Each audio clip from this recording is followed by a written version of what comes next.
Assalamualaikum warahmatullahi wabarakatuh. Perkenalkan, nama saya Dwi Budi Setiawati, konsultan of Cool dari Tenggarong. Pada video kali ini saya akan berbagi tips nih teman-teman, tips untuk melaksanakan cerdas finansial di tahun 2021. Yang pertama yang perlu kita lakukan adalah kita harus punya target gitu ya, punya target untuk berapa tabungan yang harus kita kumpulkan di tahun 2021 ini.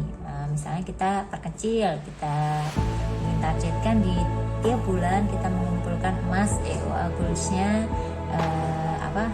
kita bikin per hari dulu ya, kita per hari tabung 10.000 per hari kali 30 hari kita dapat uang 300.000. Jadi kita dalam sebulan kalau di emas kan dapat 0,2 gram. Itu sudah langsung di tangan, jangan sampai nanti kita mengumpulkan uangnya kalau sudah banyak baru beli emas EOA goalsnya. Itu namanya ingin memiliki emas tapi cuma di angan-angan nanti gitu. Tapi kalau semuanya di EOA goals itu nggak ada pecahan kecil yang emasnya bisa langsung di tangan. Jadi harus ada target. Untuk apa sih target itu? Harus ada batasan gitu ya, ada batasan berapa rupiah yang harus kita kumpulkan supaya ada semangat tersendiri kalau kita ada targetnya gitu ya.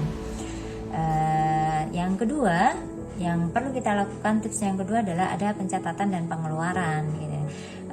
Apapun bisnis kita punya bisnis atau tidak punya bisnis, kalau bisa teman-teman kita punya pencatatan dan pengeluaran nih gitu ya. Pencatatan dan pengeluaran ini supaya kita paham pos-pos mana sih yang membuat kita tidak bisa menabung gitu ya, tidak bisa menabung emas dan atau menabung dalam bentuk apapun. Harus ada pencatatan dan pengeluaran. Jadi kalau disarankan sih kemarin di assessment konsultan of Goal itu memakai aplikasi namanya dimudahkan dia pakai gadget itu, catatan pengeluaran sekarang tidak manual tapi lewat aplikasi catatan keuangan yang bergambar dompet merah. Di situ nanti sampai ada grafiknya nih, mana aja pos-pos mana aja yang membikin pos-pos itu ada pemborosan. Jadi kalau kita tahu pemborosannya ada di makanan, berarti kita bulan depan harus menekan jajan makanan gitu, atau lifestyle kita yang banyak gitu. Jadi ada membuat rem untuk kita untuk pengeluarannya. Dan jadi catatan dan pengeluaran ini sangat dibutuhkan ya. Awalnya memang pencatatan dan pengeluaran ini memang berat ya, rumit gitu, membutuhkan ketelitian gitu. Kadang itu rasa malas ya memang yang paling sering dihinggap pada diri kita semua untuk pencatatan dan pengeluaran.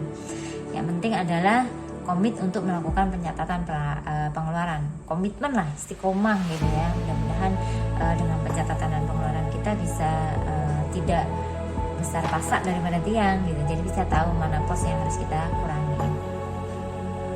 Jadi kalau bisa kita lakukannya, kita adalah istiqomahnya yang penting. Tips yang ketiga yaitu sisihkan bukan sisahkan ya. Itu yang mindset, pola pikir kita yang harus kita rubah gitu ya.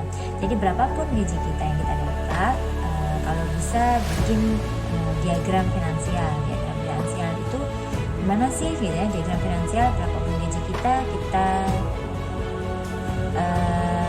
potong langsung, kita bikin 60% untuk kebutuhan pokok, untuk makan, minum gitu ya, kebutuhan pokok kita lah gitu, bayar sekolah gitu ya, itu untuk kebutuhan pokok.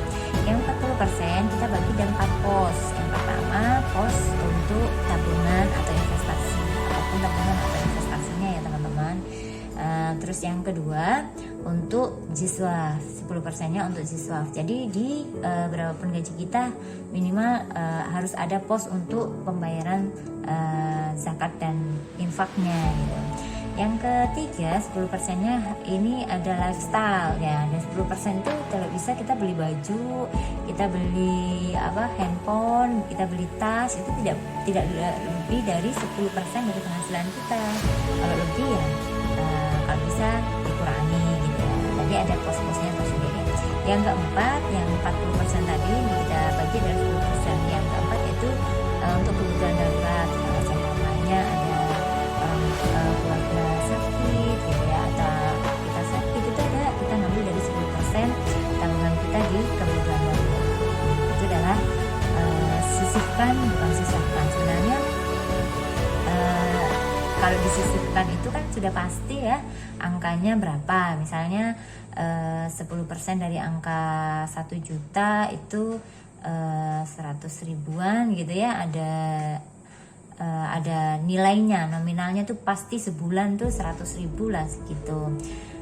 Tapi kalau kita punya prinsip sisahkan, ya kebutuhannya banyak nih gitu ya, kebutuhan banyak, kadang-kala itu nggak tersisa gitu, bahkan kalau seumpamanya kita menabungnya sesuai sisah dari yang setelah kebutuhan-kebutuhan yang lain, boleh-boleh aja sih, tapi sayang kan kalau seumpamanya disisahkan, angkanya itu setiap bulan pasti tidak akan sama gitu. Tapi kalau kita sisihkan, tabungan kita sisihkan gitu ya, kebutuhan darurat kita sisihkan, siswa kita sisihkan, pasti nominalnya sama gitu. Anggap aja 10% yang 40 yang saya jelaskan tadi seperti kita membayar iuran atau SPP anak-anak yang wajib kita keluarkan juga gitu tiap bulan.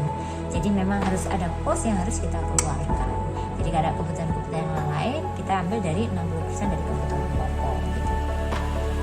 Ya tadi ya, konsep kita, mindset kita, pola berpikir kita karena sekarang kalau bisa adalah mulai menyisihkan bukan menyisahkan. Tips yang keempat, yang terakhir adalah konversikan gaji kita itu ke emas. Ya, emas apa itu? Emas EOA Gold tentunya gitu ya. Jadi saya tadi menjelaskan ada pos 10% untuk tabungan atau investasi gitu ya. Investasi itu ada banyak hal, ada banyak poin, ada yang investasi berupa saham, investasi berupa tanah gitu ya, investasi berupa properti itu monggo silakan saja. Di sini tips kali ini saya akan memberikan gambaran bahwasanya investasi yang paling aman adalah berupa emas, di mana kecenderungan tiap tahunnya harga itu selalu naik. Tiap hari sih ada naik turunnya, tapi kalau dilihat dari per tahunnya itu kecenderungannya naik. Dan juga ya lebih tinggi dari inflasi. Kalau inflasi itu kan sekitar 6-7% ya. Kalau semuanya emas ini kenaikannya bisa sampai 15%. Kalau semuanya kita menabung di bank, itu uang kita lama-lama akan tergerus inflasi. Gimana tidak gitu ya? Kita kumpulkan uang di bank 10 juta atau uang 1 juta kita di bank tahun ini, tahun depan juga akan tetap 1 juta gitu ya. Ataupun kalau ada tambahan bunga, itu jatuhnya riba gitu kan. Tapi kalau kita konversikan dalam bentuk emas, insya Allah keuntungannya bukan masuk jatuh riba gitu ya. Jadi subhanallah kalau bisa konversikan dalam 10% dalam bentuk emas itu sudah pasti, berarti 1 bulan saya harus mengumpulkan 300.000 sih, ada berarti pos 10% 300.000 harus beli emas gitu, supaya sebagai tabungan kita, di mana emas itu sifat tabungannya tidak didiamkan untung, dijual lagi juga untung gitu ya, dan juga barangnya tidak membusuk.